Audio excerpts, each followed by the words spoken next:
Mustafa Mustafa don't worry Mustafa కాలం నీ నేస్తం ముస్తఫా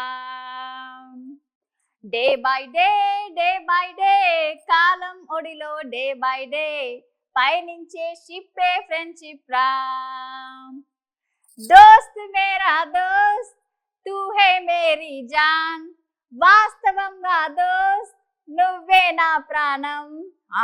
అరే సిట్టం ఏంది అలా దోస్తుల గురించి దోస్తు పాటలు బాగానే వాడుతుంది అని అనుకుంటున్నారా? మరి ఈ బుడ్డోల దోస్తానం గట్లుంటది, ఒకసారి చూడండి.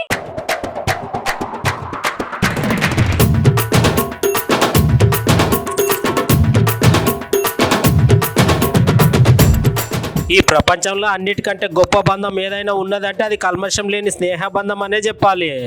ఎందుకంటే దోస్తానం అంటే జాన్ ఇస్తారు. నీకు ప్రేమించిన అమ్మాయి కావాలన్నా, చిన్నప్పటి నుంచి దోస్తానం చేసిన చెడ్డి దోస్తి కావాలంటే చాలా మంది నాకు చెడ్డి దోస్తే ముఖ్యం, నువ్వెంత నీ లెక్కెంత, నువ్వు గిప్పుడు వచ్చి మా దోస్తానంలో ఏలు పెట్టి మమ్మల్ని ఇడగొడితే ఎట్లా అని మంచి మంచి బంధాలను పోగొట్టుకుంటారు దోస్తానం కోసం.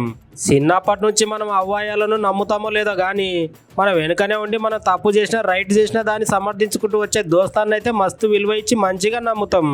ఏంది ఇవాళ దోస్తానం గురించి మంచి మంచి ముచ్చట్లు చెప్తున్నాడని అనుకుంటురు గానుల్లా, నేను చెప్పే ముచ్చట గంత గట్టిగా ఉంటుంది. మరి నిజంగా దోస్తానం చేసేందుకు కులము మతము అంగవైకల్యము ఔటితనం ఏం అవసరం లేదు.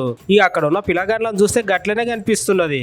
చూసిర్రా, అక్కడ 4 పిల్లగాండ్లు ఉన్నారు. ఆ పిల్లగాండ్లలో ఒక పిల్లగానికి అంగవైకల్యం ఉండి కాలు పడిపోయినాయి. అక్కడ ఉన్న దోస్తులు అందరు పోతుంటే ఆ పిల్లగాడు మాత్రం అక్కడే ఉండిపోయిండు. ఎందుకంటే అక్కడ చిన్న బురద లెక్క నీళ్లున్నాయి. అందులో ఒక దోస్తు ఏం చేసిండంటే ఆ పిల్లగాని ఆయన గుర్రం ఎక్కించుకొని ఆ బురదను దాటించుకుంటా తీసుకొని అవతలికి పోయిండు.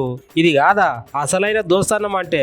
కొందరు అయితే జీవితంలో మంచి దోస్తానం లేక ఎగిరి లెక్కలు చేసుకుంటే జంగిల్ లెక్క తయారవుతారు. అందుకనే భయం చెప్పేటందుకు అమ్మ నాయన మంచి దోస్తానం చేసేటందుకు ఒక దోస్తు తప్పకుండా ఉండాలి జీవితంలో. దానికే ఈ నిదర్శనం ఈ పిల్లగాండ్ల దోస్తానం.